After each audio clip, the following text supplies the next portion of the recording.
Pak, di sini Widya mau nanya mengenai, guru yang berpenampilan mencolok. Ya, Ya, bagaimana pendapat Bapak, apakah itu melanggar kode etik? oke. Eee, Mungkin kita bisa definisikan dulu, Mhm, mencolok itu seperti apa? ya, Apakah memang tidak berseragam atau di sini dalam artian nyentrik yang mhm, memang tidak seperti apa guru pada umumnya? Kalau secara formal, seperti halnya ASN, memang itu ada baju yang harus disepakati dan itu sebagai bagian dari kerapihan dan kesopanan. ya, Kita pahami misalkan dengan adanya baju yang berwarna gading bagi mhm, ASN dan juga baju PGRI itu dengan harapan untuk memberikan marwah.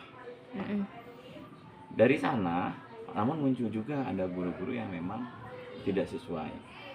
Yang pertama, sering terjadi pada guru olahraga. ya, Nah, guru olahraga ini terkadang memiliki persepsi bahwa gak usah pakai baju kemeja mhm, yang berkerah, cukup menggunakan kaos dan yang simple. Dari gambaran pada umumnya, memang yang olahraga itu bisa dikatakan mencolok karena ya, berbeda dengan yang lainnya, bisa mhm, dikatakan seperti itu. Namun pada dasarnya guru tersebut beralasan bahwa fungsi dari pakaian itu sendiri ya, karena ketidakcocokan di lapangan olahraga menggunakan baju gading dan batik yang misalkan diseragamkan sehingga mhm, daripada harus banyak ganti yang sering saya wawancara ya mhm, guru-guru itu ya alasannya tadi seperti itu. Nah, itu tidak termasuk pelanggaran kode etik iya, karena masih diterima.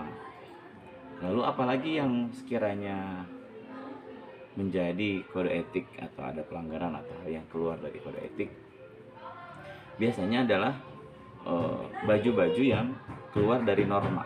oh iya, Contoh, misalkan kita tahu loh laki-laki sepantasnya memakai baju yang rapi dan sebagainya, untuk guru tidak pakai lekmong dan sebagainya. mhm, Nah, tapi misalkan ketika datang ke sekolah dengan baju seperti eh, itu bisa dikatakan sesuatu yang tidak baik untuk disampaikan kepada anak sebagai media pembelajaran karena dengan bahasa guru digugu dan ditiru itu pasti akan melihat ke arah sana. Terus mhm, misalkan ada pakaian lain yang lagi, namun ada kasus di mana guru justru sengaja nyentrik, sengaja berbeda untuk memberikan penguatan pembelajaran. Tapi dengan tertentu, konteks tertentu, sesuai dengan pembelajarannya. iya, Misalkan pembelajaran mengenai seni rupa atau seni desain. Ya, ada kalanya guru menggunakan pakaian yang misalkan nyeleneh lalu masuk ke kelas. Dan itu kita tidak bisa katakan nyeleneh dan sesuai kode etik karena perbedaan baju tadi yang nggak sesuai itu justru menjadikan pembelajaran tersendiri mudah mhm, diingat dan mudah dipahami.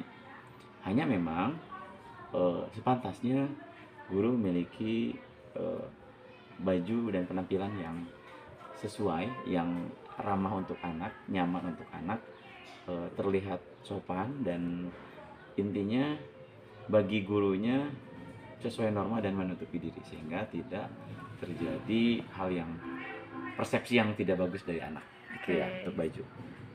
Next, Bapak, kalau misalnya kan ada juga ya sebagian guru yang merokok, tapi emang di luar jam pelajaran. Ya, Misalnya ada area-area tertentu, apakah itu juga melanggar kode etik nggak, Pak?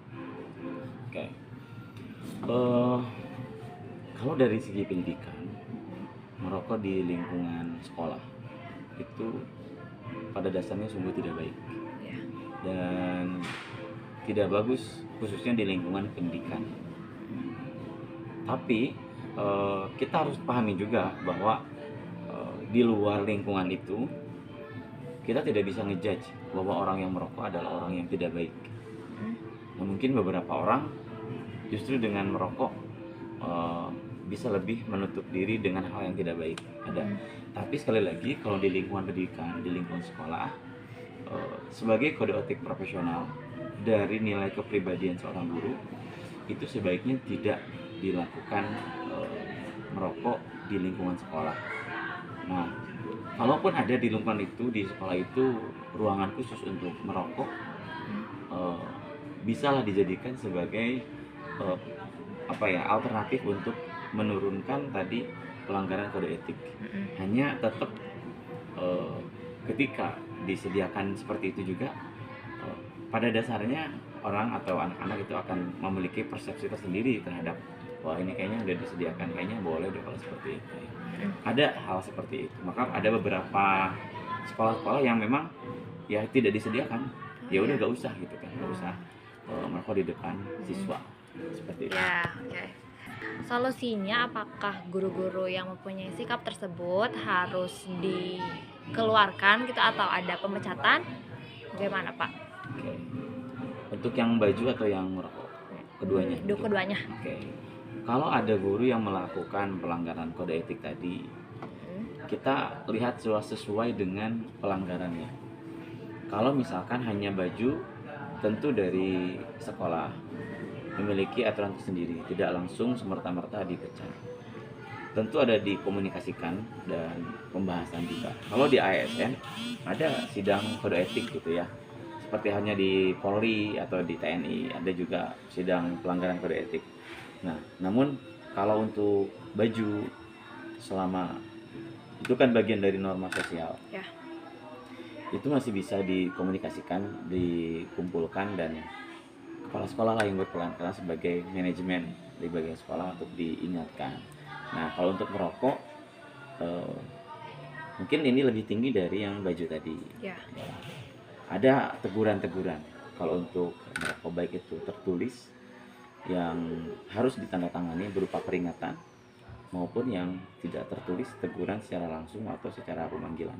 Tapi untuk sampai ke pemecatan itu dikira tidak perlu karena masih dalam konteks yang bisa ditangani secara administrasi gitu ya. Untuk tadi levelnya kalau baju berarti rokok itu di atas dari baju itu sendiri. Gitu. Ya, jadi tidak perlu ada pemecatan ya gitu. Tidak perlu.